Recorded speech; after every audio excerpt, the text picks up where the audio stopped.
غار ہرا میں کیا کرتے تھے اللہ کے رسول؟ کانٹمپلیشن. کہ سڑک پہ گلی میں اونچی اونچی آواز میں کہہ رہے تھے نافقہ حنظلہ، نافقہ حنظلہ. حنظلہ منافق ہو گیا. 3 گھنٹے بعد یاد آئے بالی ووڈ فلم کے بعد کہ استغفر اللہ. وَلَمْ يُصِرُّوا عَلَىٰ مَا فَعَلُوا.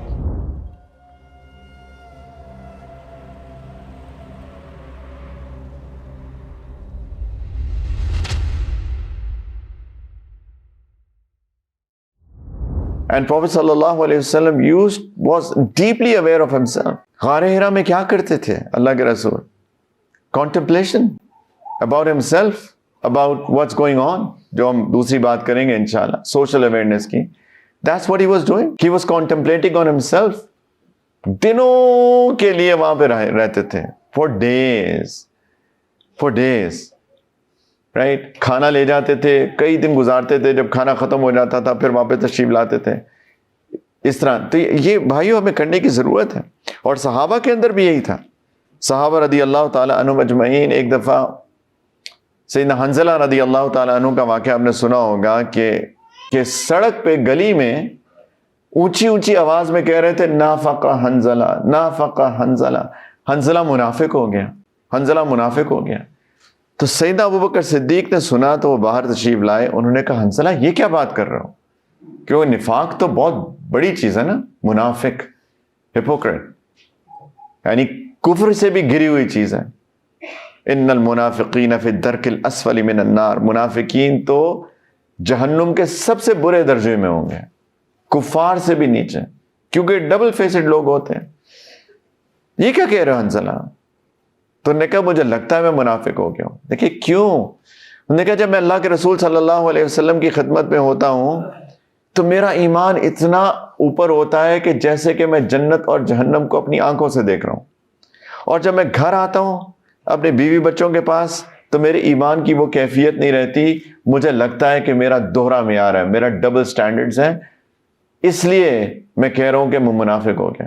سیدنا ابوبکر نے کہا یہ تو میری بھی حالت. کیسے پتہ چلا سیدنا حنظلہ کہ ان کی یہ کیفیت؟ Self awareness. ایگزیکٹ. اپنا محاسبہ کر رہے تھے کہ میرے دل کی کیفیت کیا ہوتی ہے، کب کہاں ہوتی ہے، اللہ کے رسول کی گیدرنگ میں کیا ہوتی ہے، گھر میں بیوی بچوں کے ساتھ کیا ہوتی ہے. یہ صحابہ کو اللہ کے رسول نے سکھایا تھا سیلف اویئرنس. دونوں نبی کریم علیہ السلام کے پاس تشریف لے کے جاتے ہیں اور پورا واقعہ بتاتے ہیں. تو اللہ کے رسول صلی اللہ علیہ وسلم نے کیا فرمایا؟ انہوں نے کہا کہ یہ تو بڑا نیچرل ہے کہ تم میرے پاس ہوتے ہو تو تمہاری ایمان کی کیفیت ادھر ہوتی ہے اور گھر جاتے ہو تو وہ نہیں رہتی. اگر ایسا نہ ہو، اگر ہر وقت تمہارے ایمان کی کیفیت ادھر ہو تو فرشتے آ کے تم سے مصافحہ کریں، تمہارے بستروں پہ مصافحہ کریں، تمہاری گلیوں سڑکوں پہ مصافحہ کریں.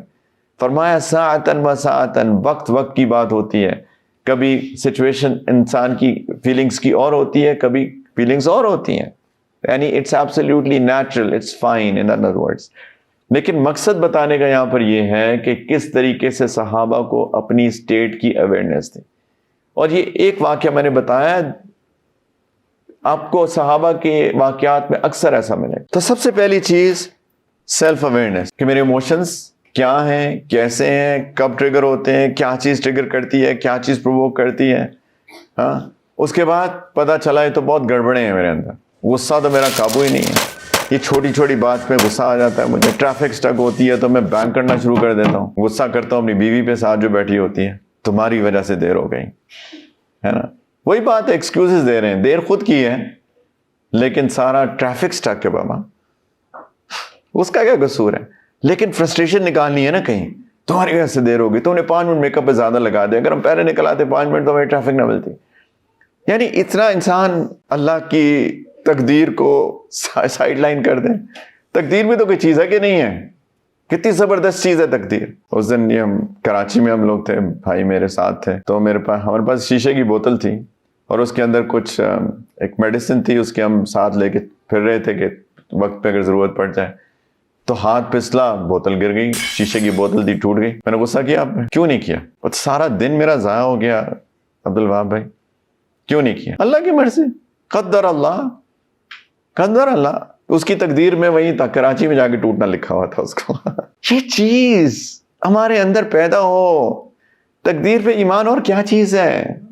لوگ تقدیر کے ایمان پہ نا ایک ہی سوال کرتے ہیں بس. میں جس یونیورسٹی میں جاؤں نا ایک سوال ہوتا ہے, اگر تقدیر میں ہمارے برا کرنا لکھا ہے تو پھر ہمیں سزا کیوں ہے, اور اگر اچھا کرنا لکھا ہے تو اجر کیوں ہے؟ بس یہ سوال ہوتا ہے اور کوئی دوسرا سوال نہیں ہوتا. یہ کیوں نہیں پوچھتے, یہ کیوں نہیں سوچتے کہ تقدیر میں لکھا تھا کہ آج میری گاڑی پہ اسکریچ لگ جائے گا, کسی نے اسکریچ لگا دیا گاڑی پہ, قدر اللہ ہے, لکھا تھا تقدیر میں تاکہ میں غصہ نہ کروں. یہ کیوں نہیں سوچتے تقدیر کے بارے میں؟ یہاں تقدیر فائدہ دیتی ہے. This is where the ایمان in تقدیر helps. غصہ نہ کرے انسان, قدر اللہ, کوئی بات نہیں, ہو جاتا ہے. بزنس میں نقصان ہو گیا, قدر اللہ, تقدیر تھی, کوئی بات نہیں. نفع نقصان اللہ نے تقدیر میں لکھا ہوا ہے, تو اس میں پریشانی کی کیا بات ہے؟ تو جب انسان سیلف اویئر کرے گا, سیلف اویئر ہوگا اپنے بارے میں, کیا کیا چیز مجھے ٹریگر کرتی ہے سارے دن میں, کافی دنوں میں, اس کے بعد سیلف مینجمنٹ, اپنے آپ کو مینج کرنا. سارے ٹریگر پوائنٹس مجھے پتا چل گئے, اب اس کو مینج کرنا, کس طرح سے میں اپنے آپ کو مینج کروں. اس میں سے ایک سولوشن, 2 سولوشن میں نے آپ کو بتا دیے. غصے کا سولوشن میں نے آپ کو کیا بتایا کہ 5 منٹ انتظار کر لیں بس, چیخنے چلانے سے پہلے, بس 5 منٹ. ویسے آئیڈیل تو یہ نہیں ہے, یہ تو میں ایز اے اسٹیپ نمبر 1 بتا رہا ہوں. آئیڈیل تو اللہ کے رسول نے فرمائی ہے. کیا بتایا, کون مسنون طریقہ غصہ قابو کرنے کا؟ عدنان, ہاں, پانی پیئے, بسم اللہ, ٹھنڈک پڑ گئی اندر. اچھا, یہ مجھے نہیں پتا تھا. آگے, ہاں, اعوذ باللہ من الشیطان الرجیم. جی بالکل, شیطان کی طرف سے ہوتا ہے غصہ. لا حول ولا قوت الا باللہ. اور ہاں, بیٹھ جائیں, اصل میں زمین کے قریب کر لیں اپنے آپ کو. کھڑے ہوں تو بیٹھ جائیں, بیٹھے ہیں تو لیٹ جائیں, پانی پی لیں, وضو کر لیں. یہ سارے مسنون طریقے ہیں نا. ایک صاحب آئے, خاتون آئی, مجھے یاد نہیں ہے, کہ جی غصہ بہت آتا ہے. میں نے یہ سارے اعمال ان کو بتایا, میں نے کہا مسنون اعمال ہیں. تقریباً سال بعد آیا, جی میرا غصہ قابو نہیں ہوا. میں نے کہا آپ نے کیا کیا ان میں سے؟ کچھ بھی نہیں کیا تھا ان میں سے. ڈاکٹر کے پاس گئے, پرسکرپشن لکھ کے دی, ایک ہفتے بعد آتا ہے ڈاکٹر, کچھ فرق نہیں پڑا. میں نے کہا پرسکرپشن میں نے آپ کو لکھ کے دی تھی, ہاں جی جیب میں پڑی, ابھی دوائی نہیں لی. ہمارا حال یہی ہے, بالکل یہی ہے. تو کریں تو صحیح, کر کے تو دیکھیں. لیکن غصہ لازم ہے کہ انسان اپنے آپ کو قابو کرے میرے بھائیوں. کیوں لازم ہے؟ انہوں نے شروع میں کچھ آیات کی تلاوت کی تھی سورہ آل عمران کی 132 سے. بعد اعوذ باللہ من الشیطان الرجیم, اللہ تعالیٰ فرما رہے ہیں وَأَطِیعُوا اللَّهَ وَالرَّسُولَ لَعَلَّكُمْ تُرْحَمُونَ. اللہ اور رسول کی اطاعت کرو تاکہ تم پہ رحم کیا جائے. آگے وَسَارِعُوا إِلَى مَغْفِرَةٍ مِّن رَبِّكُمْ. سارعوا, دوڑو, ایک دوسرے کے ساتھ مقابلہ کرو. کس چیز کے لیے؟ اپنے رب کی مغفرت طلب کرنے کے لیے. وَجَنَّةٍ, اور اس جنت کی طلب کے لیے. عَرْضُهَا السَّمَاوَاتُ وَالْأَرْضِ, جس کی چوڑائی آسمانوں اور زمین جتنی ہے. قرآن کہہ رہا ہے اُعِدَّتْ لِلْمُتَّقِينَ, جو کہ متقیوں کے لیے تیار کی گئی ہے. کون سے متقیوں کے لیے؟ اللہ تعالیٰ آگے اس کی تفصیل بتاتے ہیں. کس چیز کی بات ہو رہی ہے؟ کیا ملے گا اللہ کی طرف سے؟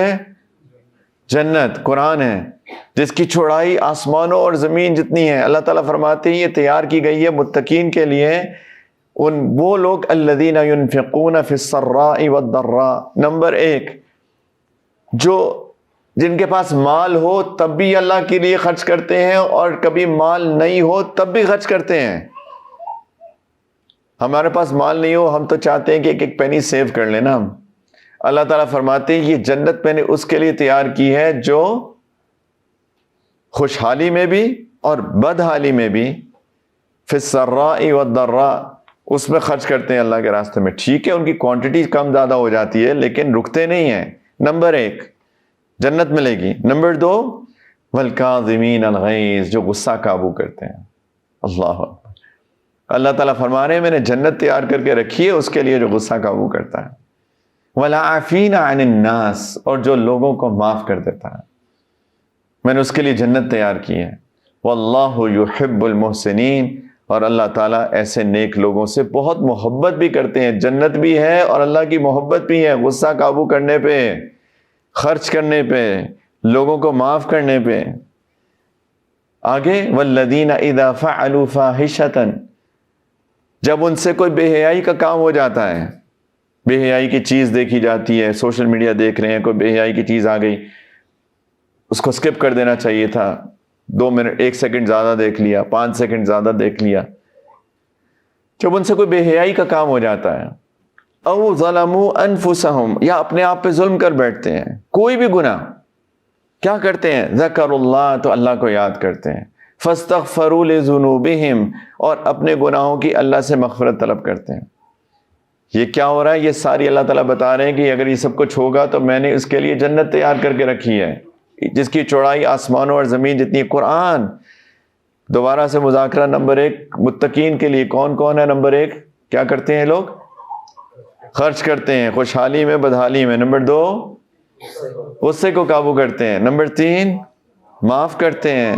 نمبر 4 جب بے حیائی کا کام ہو جاتا ہے یا اپنے آپ پہ ظلم کر بیٹھتے ہیں، یعنی گناہ ہو جاتا ہے، تو اللہ سے مغفرت طلب کرتے ہیں. فاستغفروا لذنوبہم.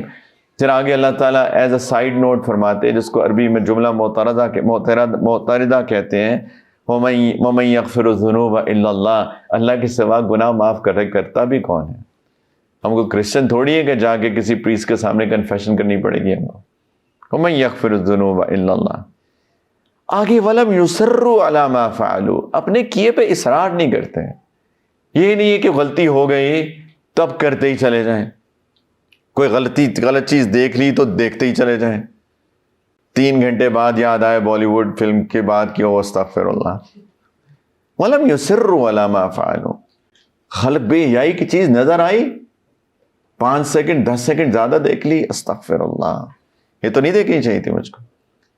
وہ اپنے کیے پر اصرار نہیں کرتے. وَلَمْ يُصِرُّوا عَلَى مَا فَعَلُوا وَهُمْ يَعْلَمُونَ، اور وہ جانتے ہیں، یعنی جانتے بوجھتے اپنی غلطی پہ اصرار نہیں کرتے.